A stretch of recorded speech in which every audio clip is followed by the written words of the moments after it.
Mesdames, Messieurs, peuple congolais, avant de commencer mon devoir de mémoire de prof de biologie au lycée d'Abou-Rouge en 1991, en tenant compte que de cette année-là, je vais d'abord vous étayer les contextes de l'époque. Nous sommes en 1977.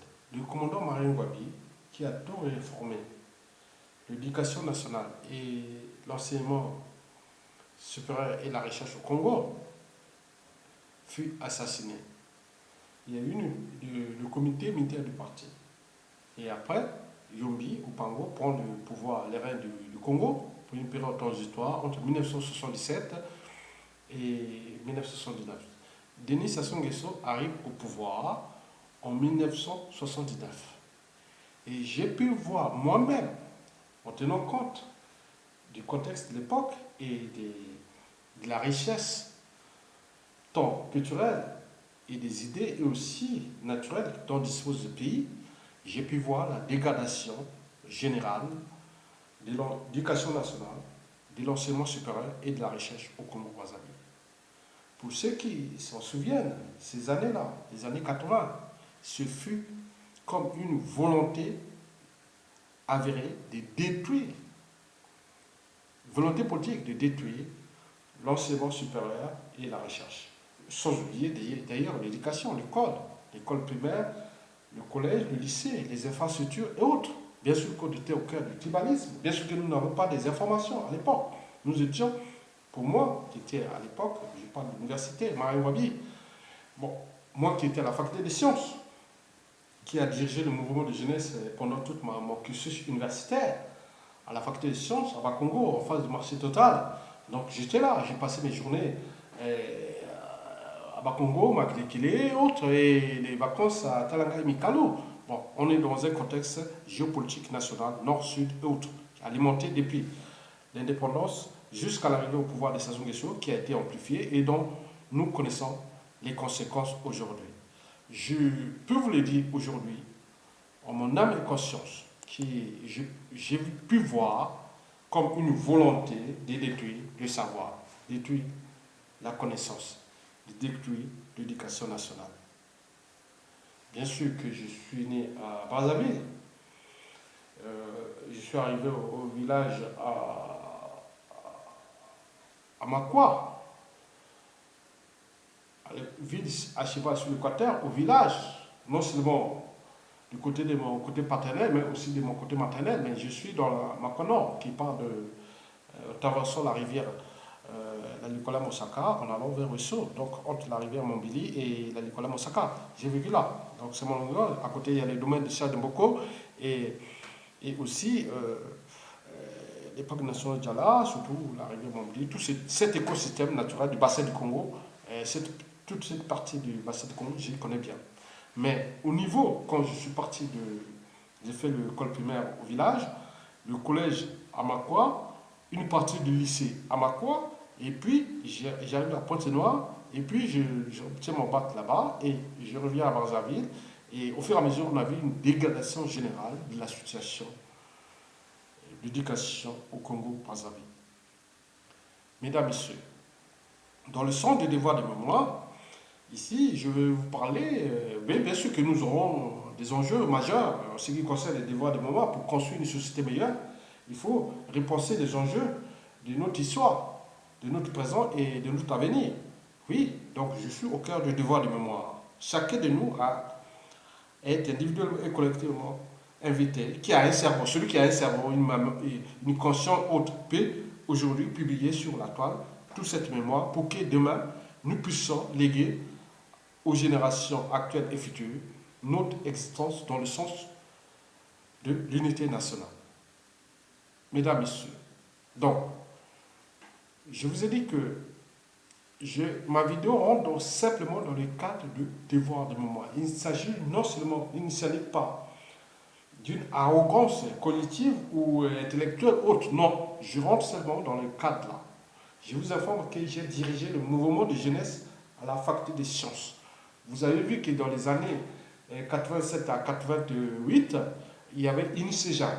J'étais au cœur de la scission de l'INSEJAC, Institut sciences économiques et droit, juridiction, choses comme ça. J'ai cédé ça avec mes amis qui sont aujourd'hui, qui travaillent aussi avec le pouvoir. Nous avons cédé ça en faculté de droit et en faculté des sciences parce que nous étions au cœur de la problématique et nous étions là, donc les pionniers de cette culture intellectuelle et cognitive d'ailleurs qui aurait avancé le Congo. Mais hélas, mesdames, messieurs, dans le cadre de ce devoir de mémoire, je vous parle que j'ai été prof de biologie au lycée Drapeau Rouge.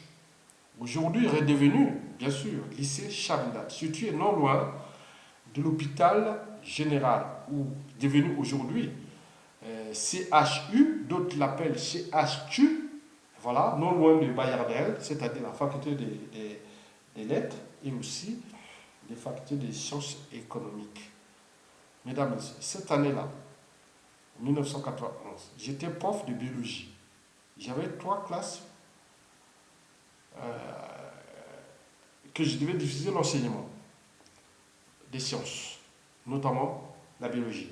J'avais une classe du terminal D, aujourd'hui on appelle ça terminal, en France on appelle ça série scientifique. J'avais aussi une classe de première C, on appelle aujourd'hui série scientifique, et une classe de première A, on appelle littérature. Pour ma mémoire, pour la mémoire des profs, que je vais ici vous résumer, de ces cours-là que j'ai fait diffuser notamment seulement au niveau seulement de la classe de terminale. Bon, je pense que nous étions, ce jour-là, ça devait être le 31, je pense que le cours a été diffusé, c'était le 31 avril, je pense, 31 avril, oui, 31 avril, non, c'était pas le 31 avril, excusez-moi, c'était le 31 mars 1991, voilà, donc j'étais prof appelé Isdo Ayatonga. Je devais diffuser un cours sur le son et le milieu intérieur. Donc ce jour-là, si ma mémoire est bonne, j'avais une classe de terminale D8. On appelait ça S3D8. J'avais diffusé ce cours-là, c'était à 8 h du matin. Le cours devait se passer entre 8 h et 9h. Le titre de la leçon, c'était le son et le milieu intérieur. Je pense qu'il y avait 48 élèves. Bon. Déjà, vous voyez déjà le nombre d'élèves, 48 élèves. Donc, je ne sais pas aujourd'hui ce que vous connaissez, mais je pense que tout s'est dégradé. Donc, en parlant de le son et le milieu intérieur, donc pour vous faire court, parce que ceux qui ne comprennent pas, parce que le son et le milieu intérieur nous intéressent tous au niveau de notre santé, au niveau de notre consommation, et ce que vous ne connaissez pas.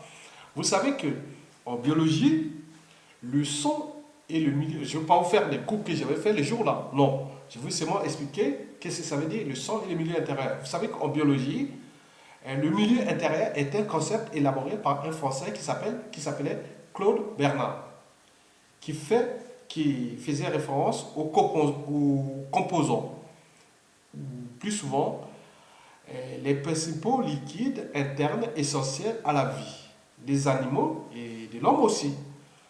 Leur survie dépendant du maintien de son homéostase. C'est compliqué pour vous.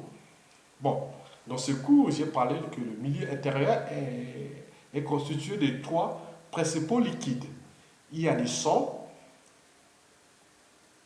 la lymphe, le milieu interstitiel. Donc nous sommes au cœur des cellules.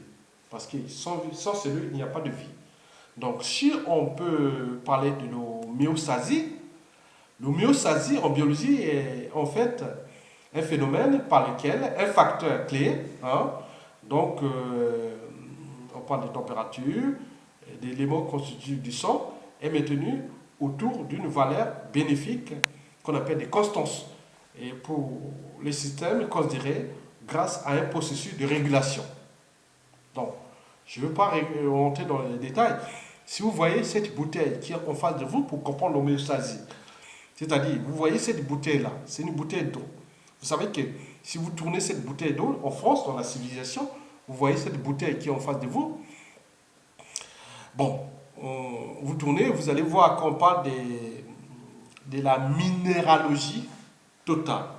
On parle de calcium, du magnésium, du sodium, avec des quantités, en milligrammes, voilà. Vous connaissez ça, vous pouvez tourner, vous regardez. On parle de calcium, de magnésium, de sodium, de chlorure, de silicium, de sulfate et de bicarbonate, aussi de son.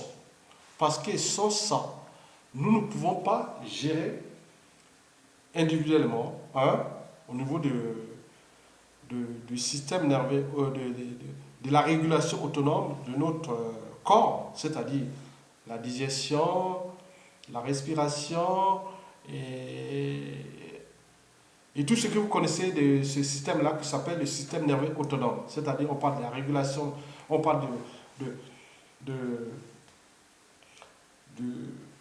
la régulation du rythme cardiaque, de la respiration pulmonaire, de la digestion des reins, autres. Vous connaissez tout ça? Voilà. Pour avoir plus de détails, il faut que vous allez voir votre prof de biologie ou un médecin qui est spécialiste de l'endocrinologie et de ces choses-là qui peut vous expliquer ça en détail.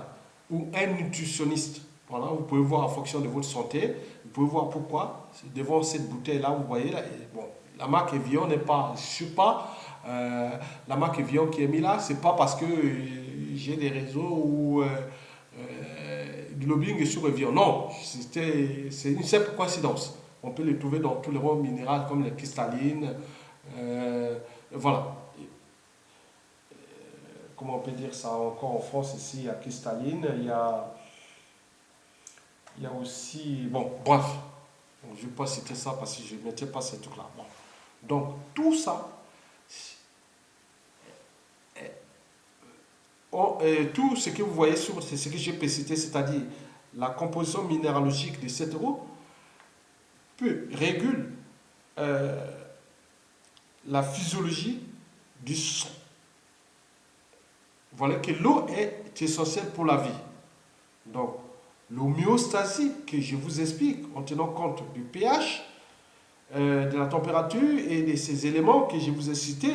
Donc, ils ont des effets parce que plus de sodium peut créer accélération de la tension, moins de magnésium ou plus de magnésium peut entraîner des crampes. Et donc, tout le corps est électrique. Donc, on cherche un peu à réguler ça et c'est ce qu'on appelle l'homéostasie. Donc, pour ceux qui ont besoin d'informations, demain ou plus tard, je pourrais vous expliquer ça. Bon, on parle bien sûr dans le milieu intérieur, on parle bien sûr du sang. Oui, vous savez que le sang est un liquide biologique vital qui circule continuellement dans les vaisseaux sanguins et le cœur, et notamment grâce à la pompe cardiaque. Il est composé d'un fluide aqueux qu'on appelle le plasma et des milliards de cellules, principalement les globules rouges qui nous apportent l'oxygène au niveau des cellules. Il y a, pour ne pas rentrer en détail, pour les enfants, les élèves à l'époque, je ne pouvais pas les faire des cours de biochimie énergétique et autres.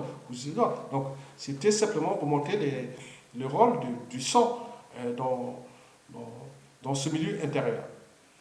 Et après, vous savez que le sang transforme l'oxygène et les éléments les éléments nutritifs nécessaires à nos cellules. Parce que nous mangeons, on met quelque chose de la bouche, on boit de l'eau, mais tout ça arrive au niveau des cellules. Et à ce moment des cellules, il y a ce qu'on appelle le métabolisme. Parce que le métabolisme, en fait, c'est la synthèse entre l'anabolisme et le catabolisme.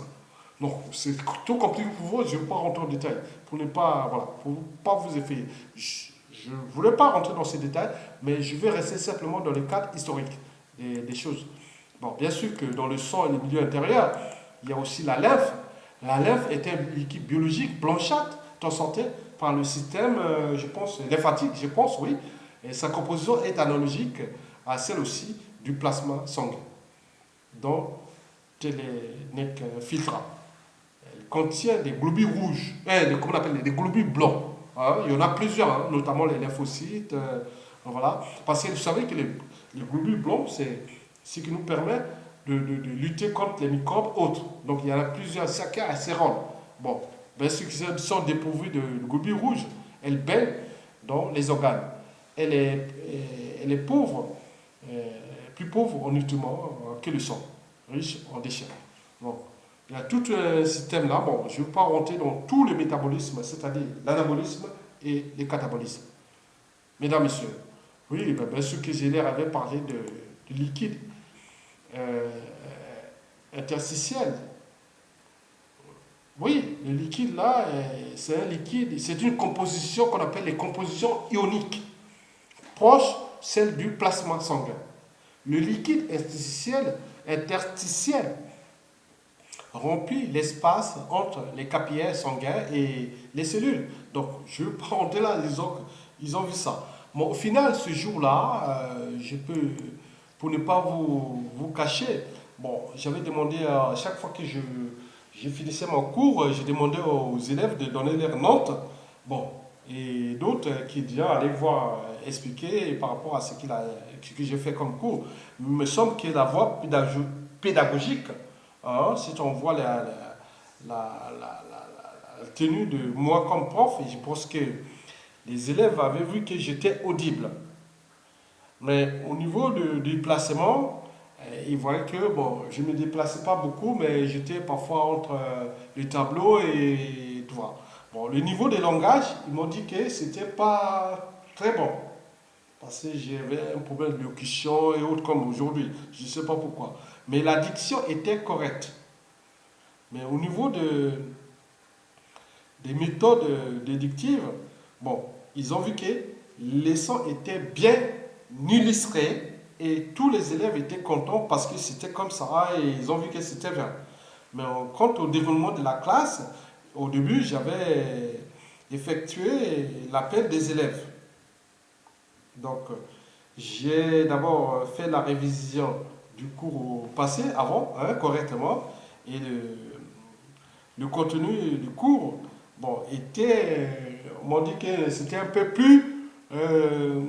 plus ou moins adapté, parce qu'ils ont vu que, c'était des choses qui étaient vraiment, on a appris beaucoup de choses, mais le niveau était très haut pour les élèves. Donc, suite à ça, Et le jour suivant, la semaine suivante, j'ai repris le même cours en s'adaptant au niveau des élèves parce qu'ils avaient vu que j'avais fait un cours qui était au-dessus de leur niveau parce que voilà, donc je suis revenu au même niveau et donc on voyait l'abaissement du niveau de l'enseignement parce que je sortais et voilà. Donc j'ai tout repensé en repensant les mots-clés, que régulation, milieu, son. Donc j'ai d'ailleurs fait ça et ils étaient contents par la suite que c'était bien. Bon, bon, quant à l'utilisation du tableau et fiches, bon,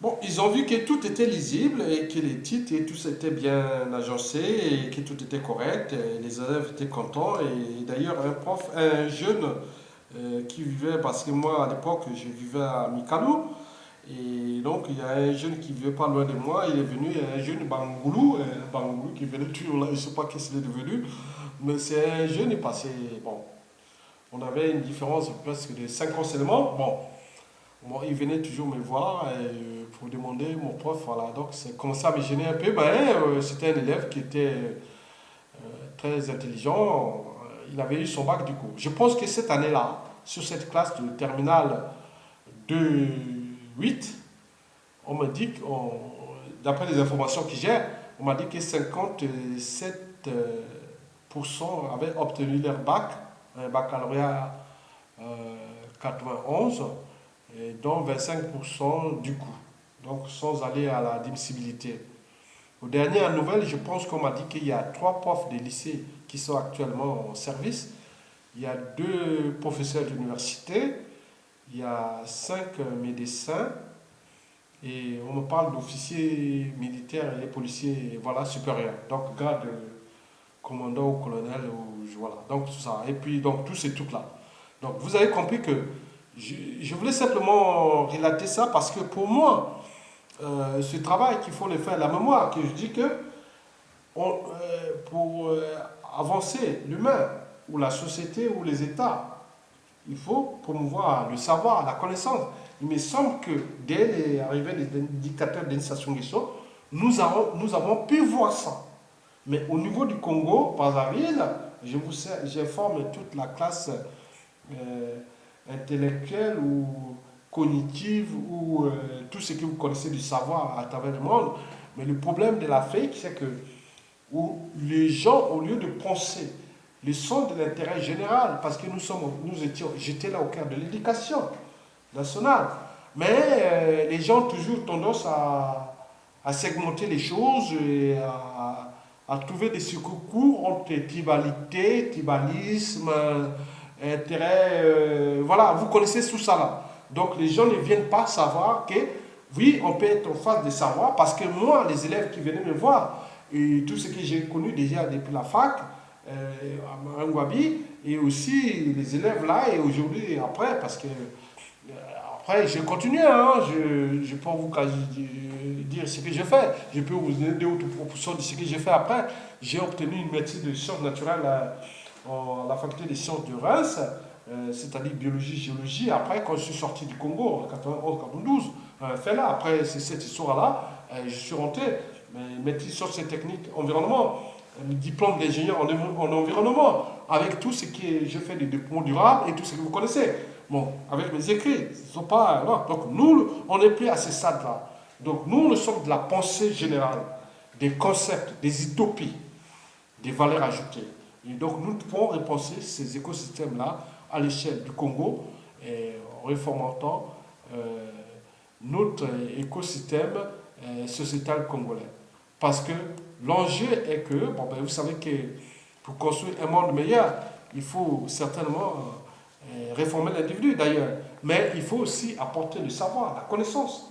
Oui, oui, ce sont les idées, le savoir, la connaissance qui mènent le monde. Donc nous devons construire le Congo de demain autour du savoir. Donc nous devons repenser le Congo de demain autour de la connaissance, du savoir, depuis l'école primaire, le collège, le lycée, l'université, la recherche, le développement, les constructions des écoles qui répondent aux standards internationaux, c'est-à-dire l'école primaire, le collège, le lycée, Et l'université, il faut réformer les profs, il faut tout, réformer les pédagogies, les programmes, intégrer aux dimensions nouvelles. Donc, d'où l'enjeu aussi du numérique, et il faut voir les questions, les problématiques de la condition humaine, c'est-à-dire l'accès à l'énergie, parce que tout ça. Donc, il faut tout repenser ça. Donc, nous avons la volonté, nous avons le savoir, nous avons tout. Tout est possible. Donc, si vous n'êtes pas en capacité de comprendre ça, en restant à jouer sur la- les, les problèmes de tribalité, de tribalisme, de autres, alors que certains, quand ils utilisent leur tribalité, tribalisme, ou la primitivité ethnocentrique et autres, ils arrivent en Europe, ils se rendent compte que, ah oui, non, mais on est tous humains, on est tous au même niveau, et donc là, donc, d'où l'enjeu de repenser ces choses-là en intégrant les dimensions de la connaissance. La connaissance est importante. La connaissance fait le monde, le savoir. Nous devons avoir des écoles primaires, collèges, lycées, universités au Congo avec tous les cadres. C'est-à-dire au niveau de la condition, l'infrastructure déjà. Ah oui, nous devons mettre le paquet sur ça. Parce que la Corée du Sud, par exemple, n'a pas de pétrole ou de ce que nous avons au Congo. Mais ils avaient mis tout sur l'éducation. L'éducation, c'est important. Celui qui ne met pas l'éducation au cœur de l'enjeu des politiques économiques, sociales et même géostratégiques, il aurait perdu. Donc nous devons, à l'échelle du Congo, mettre le paquet sur l'éducation pour que nous puissions ensemble construire le Congo de demain. Donc moi, pour les autres qui rentrent dans les polémiques, je voulais seulement donner un cas d'école, hein, voilà. Mais pour les autres élèves qui étaient, par exemple, la classe le jour-là même, j'avais fait un cours, le jour que j'avais fait diffusé ce cours-là, je pense que ça devait être l'après-midi. D'abord le matin, j'avais fait un cours, alors première A, c'était sur la biomasse. Hein, et en première C, j'avais fait un cours, c'était sur le minologie. Voilà, j'ai tout ça, c'était sur le minologie. Et après, j'avais fait un cours sur la génétique, et voilà. Bref. Donc, il faut comprendre que nous sommes au cœur du savoir, donc nous devons promouvoir la connaissance, le savoir, parce que tout être humain aujourd'hui qui a un cerveau, qui a une connaissance, qui a des valeurs, des principes, doit comprendre que l'éducation est là. Et doit être l'enjeu ou au cœur des enjeux d'aujourd'hui et de demain. Parce que nous sommes dans un monde qui est déjà désormais interdépendant. Nous avons les problèmes de pénurie des ressources naturelles qui vont arriver. Déjà à l'échelle, par exemple, du Congo, on parle de problèmes de l'eau potable, d'énergie et autres. Mais si vous n'avez pas de savoir comment vous allez, voilà, comment on parle des technologies, d'Internet, des data, des big data, bon, donc bref, ces choses-là, donc ils sont là, donc nous devons avoir les gens qui seront là pour apporter d'abord la connaissance au terme de valeur ajoutée et qui intègrent le but de la condition humaine, mais aussi l'universalisme, c'est-à-dire que nous sommes contenus dans un espace qui s'appelle l'humanité, la planète Terre, donc nos besoins de consommation sont illimités, alors que les ressources disponibles à nos besoins sont limités. Donc, comment trouver le juste équilibre entre nos besoins et la pénurie de ces ressources? Oui, parce que la nature, depuis, hors l'homme, hein, hors l'humain, hein, les animaux ont toujours su préserver ou capter la juste part. Mais nous ne sommes pas en capacité de capter la juste part. Donc, nous épuisons nos ressources. Nous sommes en train de voir, par exemple, nous, le bassin du Congo, on a encore 70% de l'écosystème naturel qui est encore préservé. Mais pour combien de temps encore? Si nous n'avons pas des cerveaux, et regroupons-nous ensemble avec tout ce que l'on peut faire pour préserver cet écosystème qui s'appelle le bassin du Congo, qui est aussi la majorité de l'Afrique, et aussi les deuxièmes poumons planétaires. Donc, d'où l'enjeu de repenser ça. Donc, on est au cœur de politique et société, politique et démographie, économie et démographie, société universalisme. Donc on peut trouver ces interactions pour repenser le monde de demain parce que nous ne serons plus là pour faire les baby boom comme ça inutilement. Non, donc il faut tout repenser pour réguler la population mondiale. Donc tout commencera par l'éducation, le savoir et aussi comprendre ces impacts qui touchent la biocapacité de l'humain à supporter nos besoins d'ici à 2050 jusqu'à 2100. Mesdames, Messieurs, je vous remercie et à bientôt.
Ibala bomba danga ina ina